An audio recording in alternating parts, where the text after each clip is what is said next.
Welcome back to Jack's Corner, where truth and reality have a seat at the table. Well, I hope everyone had a memorable Thanksgiving. Unfortunately, 2 of our National Guard families didn't because of the continuing disastrous consequences of the Biden administration, who brought danger to our shores with the entry of unvetted Islamists from Afghanistan. And it's not just Afghanistan, it's around the Middle East. It sickens me that 20-year-old Sarah Beckstrom passed away in the attack by yet another Islamist. As this Afghani stood over her, pumping bullets into this young girl, you can place that blame at the feet of white liberals and leftists. Justice will rain down upon him one day, and if not in this life, for sure the next. But in addition to that, I want justice against the Democrat left who caused these conditions to exist. And I want the Seditious Six in jail, which are the group of Democrat congressmen and senators who called for a military mutiny recently, all of which I will get into in a few minutes. So with that, let's get into today's topics. Remember the past articles and podcasts I told you that if you wanted to know what the Democrats were up to or who they were, all you had to do is listen to their accusations. The psychological term for this is projection, and a more common one is hypocrisy. Of course, it's been used so much it's lost its meaning. Well, I want to lead into this next topic by tying together events that you have probably forgotten about. But it connects the dots and shows you the pattern and the agenda of the Democrat left, and why I keep saying that we are in a Civil War 2.0. This is not hyperbole. The things I see, the research, the study, and those with whom I counsel with in D.C. and around the country daily will keep you up at night. Evil is real. It is alive, and it is coming after you. It's much like a cancer before diagnosis. You think everything is fine, but then you find out that you have cancer, and then you're in for the fight of your life. That's why I weekly point out the markers to you and where they will lead. In a Daily Signal interview between Kellyanne Conway, one of President Trump's top advisors in the first term, and her discussion with Dr. Victor David Hanson, Kellyanne referred to Hanson's recent piece called Insurrection, Chic, where he made the case that the left is fomenting a kind of violence and Trump derangement syndrome at large. That is, in fact, dangerous, but it is all by design. We saw that in the president's first term, where we had a lot of retired generals who came out and said he should be removed, and the sooner the better. We have had the chairman of the Joint Chiefs saying that he wouldn't obey an order from the president. He even contacted his Chinese People's Liberation Army counterpart. This guy should be in jail. Then we had a lieutenant colonel saying that the 82nd Airborne would have to fight its way to take Trump out of office. You see how they are gaslighting you? Within the last couple of weeks, we saw 6 representatives and senators basically tell 1.3 million service people that you can disobey an order and decide when the law that, in your opinion, is illegal. Folks, these people in uniform are not lawyers and don't know what's legal and not legal in that regard, and then to act accordingly to their own wishes. Besides, there is a procedure to be followed, and these traitorous 6 could not name one illegal order that has been entered, and they later admitted that no illegal order had been commanded. Hanson said that was a recipe for disaster. It's a kind of perfect storm. We are seeing that the general deterrence that law enforcement and the judicial system have is shot. And we saw that with DeCarlos Brown in Charlottesville, and Lawrence Reed with 17 prior arrests who murdered that young girl after being let out again. Nothing happens to them. Liberal leftist judges let them go so that the criminal thinks nothing is going to happen to him. Then we saw the same thing, that you can disobey an order or a law depending upon what you think. We have Governor Pritzker of Illinois and Governor Newsom of California and Nancy Pelosi and Mayor-elect Mondani of New York, all saying that state or local law enforcement should confront ICE. That is anti-constitutional. So the illegal immigrant says, well, maybe there's going to be people on my side. And when you, as these Democrats have, call ICE Nazis or Gestapo or slave patrols, what do you think is going to happen? So now we have millions of people here illegally, and we have millions of criminals who have been let out prematurely. You've got a recipe for an ungodly tragedy. That's what's happening, and it's going to keep happening, unfortunately, according to Dr. Hanson. But in that recent video advertisement by the Democrat congressmen and senators, they were encouraging our men and women in uniform to defy orders by saying that they do not have to obey illegal orders. So essentially, they're wanting the individual members of the military to make legal decisions as to what they consider to be illegal, an illegal order, and then disobey them. This destroys cohesion and unity in the forces. Folks, I can't say it enough, but these are the most evil, wicked, dishonest, and corrupt people in the world. They are psychologically unhinged, and as I have discussed in previous podcasts and the analysis that I've given as to the psychological markers for their conduct, you can see how detached they are from reality.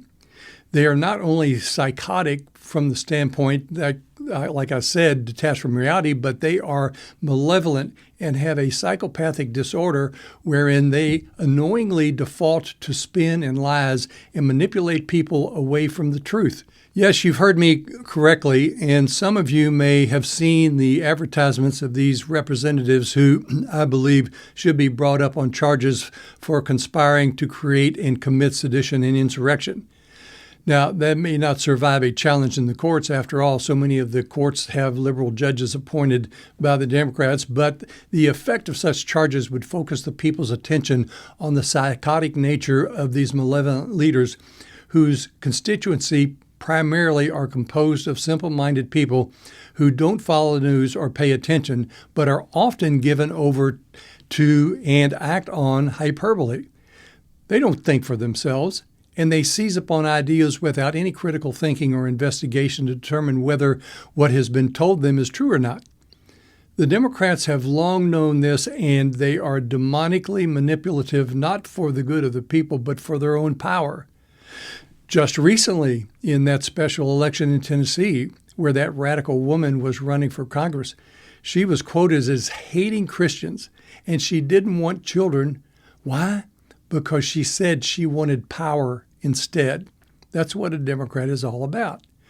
Fortunately, she was defeated, but again, that is the face of the Democrat Party. Now we have Senator Slotkin of Michigan, who tried to keep Trump off the ballot when he ran for president in 2024, so you could not vote for him. She is using the same communist tactics in her diatribe and scare tactics, claiming that Trump was going to take control of the government, use the military to keep elections from occurring. The list of such trash talk goes on and on with the Democrats. I have analyzed her comments and body language, and I consider her a sociopath and a dangerous enemy combatant. To my listeners in Michigan, beware. She and the others in the video announcement they made were essentially fanning the flames of insurrection among our military, wanting them to defy orders. Not one of the people in this anti-American advertisement by the Democrat left could identify one illegal order.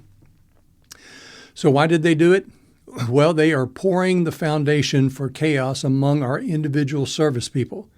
They want them to become their own judge and jury and disobey orders. They are destroying cohesion. Just yesterday, that pretend man, Senator Warner of Virginia, suggested that the military will have to save us from Trump. Can you imagine that? You see how it is all connected? This is one of the most profound incitements for mutiny from people high up in the government that I've ever seen. I don't think it has ever occurred in our country to this degree, and particularly at this level. If you did that 100 years ago, the penalty was going to be the death sentence.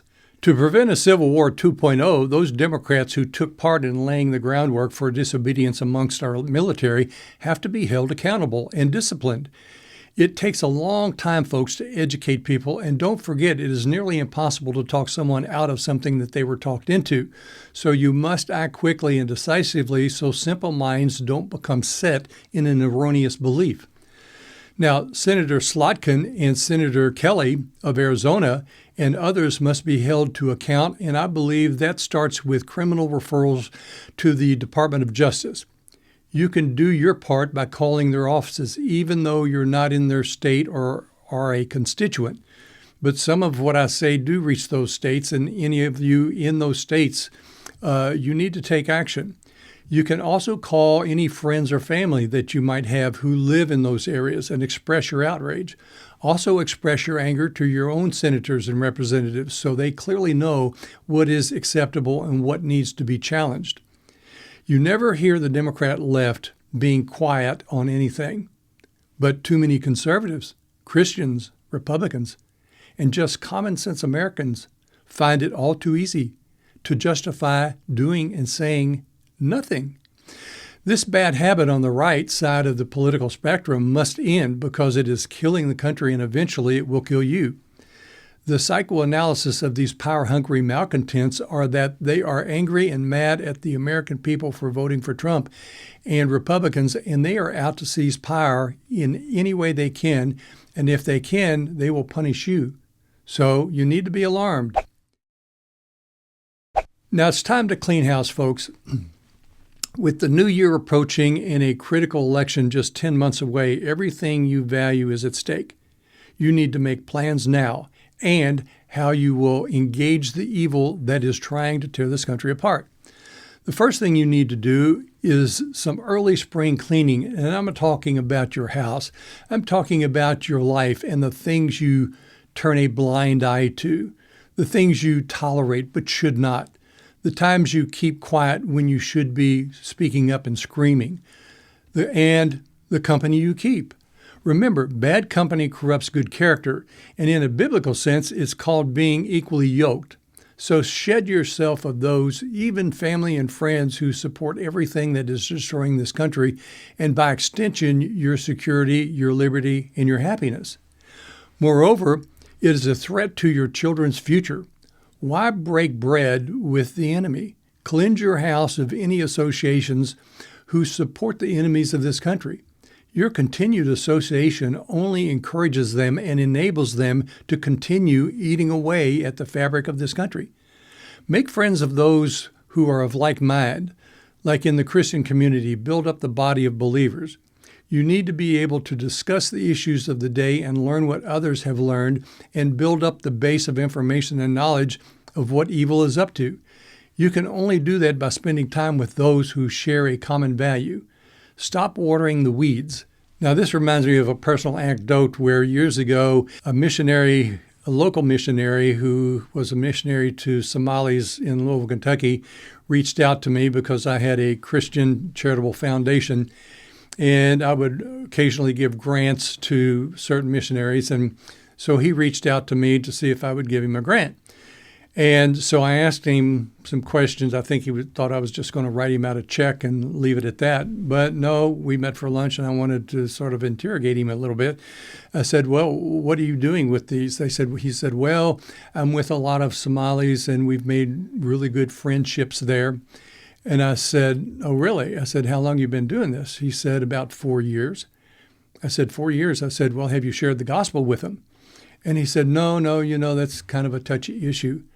And I said, you mean you haven't shared the gospel at all? I mean, you're a missionary, and these people are lost, and you're not broaching the subject of the gospel? He said, no. I said, well, my friend, all you're doing is watering the weeds. And I said, I'm not going to give you any money until you come back to me with materials to show me that you have actually broached that subject, and you could even go in through the back door by reaching the kids, the children. I said, do you have any materials for the children? No.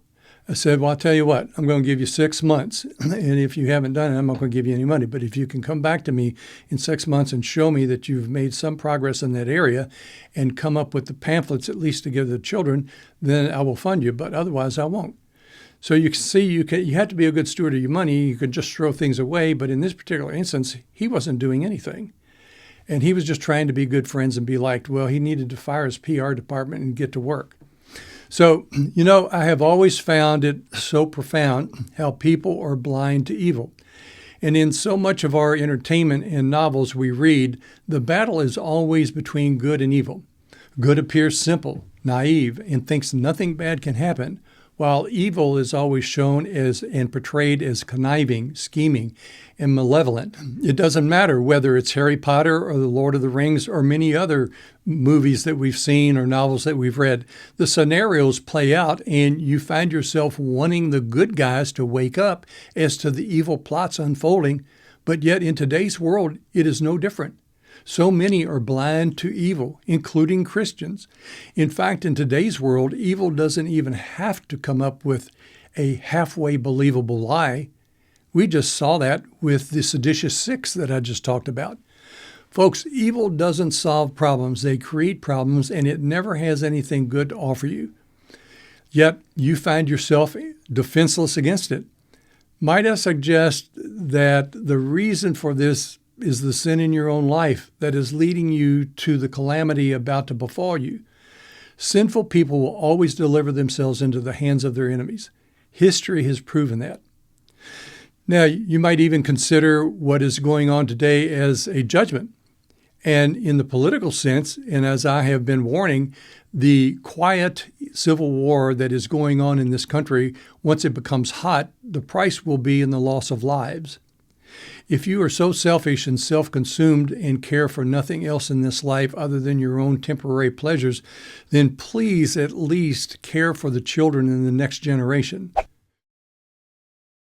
Now, I want to move on to another topic here, and let's talk about Epstein and how the dishonest Democrats tried to create a narrative to harm Trump. You see, people, you never hear the Democrats talk about anything to make your life better. It's all about how they hate and want to destroy Trump. They never tell you what or how they are going to do something good for you, nor do they ever express any love for America. And when you fact check them, everything they say is a lie. It's not debatable. There is no statesmanship in any on the Democrat left. And well, once again, the Democrats have overplayed their hands on the Epstein files, and it's been revealed. For instance, Representative Stacey Plaskett in the U.S. House was caught communicating with and being coached by none other than Epstein himself during an interview and questioning of Trump's former attorney. In fact, Democrat House leader Hakeem Jeffries' campaign solicited money from Epstein. As more of the documents come out, it's becoming more and more clear that all of Epstein's connections were with the Democrats. In fact, he was a Democrat. The Democrats have lied and tried to create suspicion to try to create a narrative against Trump, which is no surprise. They spend all their time not representing you, but attacking Trump. One by one, these dishonest Democrats are being fact-checked and found out, and found not to just be making misstatements, but intentionally distorting and lying about the facts. More and more of the Democrats are being caught up in their own tangled web as they frantically and recklessly spin lie after lie to go after Trump instead of doing things to help the American people. Then we have Jasmine Crockett, that black racist Democrat representative from Texas who loves ghetto talk.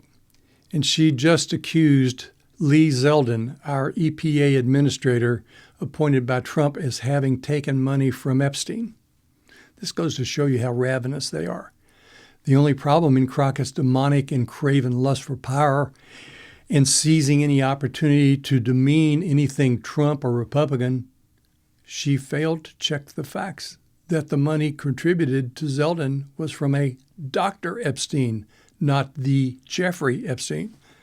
Oops, never let facts get in a Democrat's way. They don't care. And then you have one of the most disgusting humans I have ever witnessed, and that is Senator Chris Murphy of Connecticut, whose whole life is wrapped up in his obsession to defame Trump. And recently he said that Trump was at the center of a child sex ring. That's absolutely amazing. To my listeners in Connecticut, you need to primary and get rid of this guy. He should be removed from office, and I hope that Trump sues him for defamation. The degree of malevolence of his statement should be actionable, and he should be sued for every penny he has.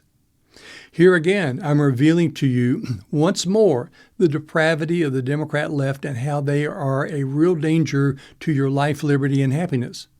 Oh, and by the way, why are the Democrats talking about Epstein documents after they had them for 4 years under Biden and did nothing for their release? Well, because it's a distraction. They don't want to talk about their shutdown of the government debacle that they engaged in. Now, since they didn't get any mileage out of Epstein, they have switched their attention to attacking Trump for sinking drug boats coming in from Venezuela. Can you imagine that? They are defending narco-terrorists and the communist regime in Venezuela. Each of those drug boats are a death sentence for hundreds of Americans, but the Democrats want to scandalize Trump for blowing them up. They care nothing about American lives that Trump is saving by keeping those drugs out of the country. Now, here's an action plan that is important for everyone in the country, particularly the American areas that I call basically the red states, where this program is seen, and we are now in over 44 states and a few countries. Considering the danger in New York City with Mondami as the mayor-elect, and other cities where socialists are in control, you must protect yourself, and you can do that in your state. Make sure you pack your legislators and legislatures with conservatives and Republicans and actively campaign to defeat the Democrats in your home state. The reason why is that the Democrat left in these cities gives support to the communists in these other areas. I know of the concern and worry over the communist mayor of New York City, mayor-elect, and it is real. But you can help contain him and reduce this influence and his influence if you reduce and eliminate any Democrat who has any position of power and influence in your state. See, Republicans just have to get out and get active, and they got to start voting. Make sure your legislatures take measures to not only protect you in your state, but also create incentives to lure businesses and people away from the states and cities that are blue, like New York City and Chicago. And as the tax base in those areas shrink, and they already are shrinking, the mindless communist voters will feel the pain and the consequence of their votes. They won't have the money, even through taxation, to support all the liberal policies that they've enacted. As the electoral map changes and the red states gain in national power, we can shrink and thwart any influence that the communists have at that federal level. Now, I'm going to do a podcast series on the devil's biggest footprint in the world, that is Islam, and I hope to have that ready for publication in the next month. But I want to give you just a little thumbnail sketch on that for now and how it is damaging our country. You know, Islam is incompatible with the West. Yes, certain cultures cannot coexist, and this multicultural experiment is a death sentence to the West. This liberality has been ushered in by leftist and white liberals. Just as Malcolm X once said, the biggest enemy to black culture is the white liberal, and he spoke a ton of truth there. Likewise, the greatest threat to Western culture today as it relates to Islam is once again the fake empathy that the white liberal has for Islam and how they have forced deadly policies upon us. Islam is the majority religion in 56 countries. In any country where Islam gains a foothold, they will within a short matter of time become a majority, and if not a majority, they will exert enough political influence that they will determine a lot of national policy, just like they are beginning to do in Minnesota and Michigan. This is part of what's called the fourth jihad. Bet you didn't know that. They want nothing to do with us, and wherever they move, they start creating their own country within a country. This is happening in Dearborn, Michigan, other parts of Michigan, in Minnesota. How stupid can we be? Now, this is not by accident. It certainly isn't organic. As the Islamists have told us, which most of us have ignored, They said, we will conquer the West, and they have a 3-point plan to do that. And this is no secret. Those who've researched this, those who have listened to a lot of the imams, remember one time I actually debated an imam in London, England, at Speaker's Corner. And I've confronted this for a long, long time. But this 3-point plan first starts out with through the womb, because they will outpopulate us and they will conquer next. The second one is through immigration, because that is how they get their foothold, just as they have in England, France, and Germany. And the third one is they will conquer by using our own laws of freedom against us. As I have said in other articles, the inability of those in the West to perceive evil and to protect themselves from the erosion of those freedoms is profound. Islam has no intention of maintaining those freedoms. We have already seen the attempt in this country, and particularly in Michigan, to impose Sharia law on their community. Folks, the more political power they get, and the more they will suppress your freedoms with the institution of Sharia law. They have every intention of imposing it on everyone. Okay, now let's talk about the real insurrectionists. As I have told you so many times, the Democrat left, the communists, the socialists, however they disguise themselves linguistically, they always tell you who they are and what they are about by what they accuse you of. Remember, when they inserted the word insurrection into the public discourse back during Trump's first term, this is before he lost the election in 2020, but they wanted to get you to start using that term, getting you familiar with that term. In fact, that is their fever dream, is to have a successful insurrection. But the best way to do this is to accuse the other side of this first. I knew what they were up to and what they were doing, and I warned people about this. I did the same when they started using the word democracy over and over, and I warned some of our political leaders that this was a prelude to something bigger. They wanted the people to see them as the defenders of freedom and democracy, even though they are the authoritarians through and through. Well, back in 2020, when Trump's supporters were gathering at the Capitol to protest, in spite of Trump's request of Nancy Pelosi for National Guard troops, she denied the same. The truth has now come out. It has been revealed that the corrupted FBI at that time and the Department of Justice agencies inserted over 275 agents into the crowd, who not only instigated the protests, but the Washington, D.C. police even invited some of the protesters, so-called protesters, into the Capitol. These were unarmed people, and only one was killed, not any police, as the media would and the Democrats tried to lead you to believe.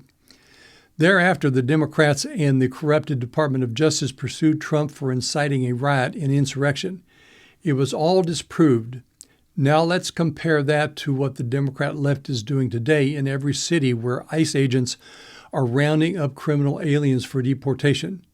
We see riots and violence. They are actively impeding and obstructing justice in the enforcement of federal law. In fact, they're blowing whistles to alert the criminals when ICE is in the area. You have Democrat elected officials telling their law enforcement officials not to aid and assist the federal government in the enforcement of federal law. And they are even passing laws in their cities and communities to impede federal enforcement.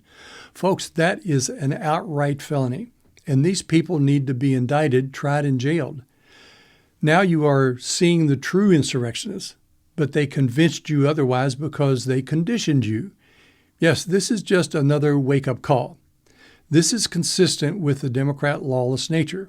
Again, I say to you, when the Democrats use accusations, they are usually confessions, particularly with regard to the term insurrection. Now, here's a little aside. It's more what I consider a public service announcement than it has to do with my usual podcast content. I discovered that a check fraud was occurring on 2 of my accounts. And it was through the so-called convenience of online banking, where the bank writes out their own check and sends it to a payee. Unfortunately, in my case, the bank, without my knowledge, cashed a check to a fraudulent payee where the fraudster had washed one of their checks, the style of their check that they send out. I won't go into all the details, but the bank refused to refund me my monies totaling $16,000 that they wrongfully paid out. That bank is PNC Bank. I have been a customer for 50 years, but that did not matter to them. Because this happened once before, I believed it was maybe an inside job because it is beyond coincidence that the same customer would be hit 3 times over 3 accounts. Fortunately, God has blessed me where the loss is not catastrophic, but I want you to beware. You are not safe with the big banks. They care nothing about you when it comes to doing what is right, and they won't if it costs them. Moreover, in the last 6 months, I have become more and more unsure about the internal stability of PNC Bank because of their inability to provide timely services and to respond timely, much less protect your accounts. So I'm changing to a more local bank here after all these years. So I want you to take heed. Big banks care nothing about you, and in my case, it is PNC Bank. So start banking locally. This is happening more and more places. These types of check frauds is happening more and more. But when the bank is on the line and they don't want to pay something out, you can't get them to pay out. You can't get them to pay you back. And even though you think that your money is safe, that might be a false security. I think the safest thing to do is start going local and getting away from these big national banks. And I definitely am doing that with PNC Bank. So around the country, if you have an account with them, beware. They cost me that much money that I just disclosed, and they refuse to pay it back, and all the facts are against them. But how do you fight and beat, Wall Street? How do you fight and beat the big banks? So anyway, just a word to the wise. So on that note, that's all we have for today. I'm Jack Richardson for Jack's Corner.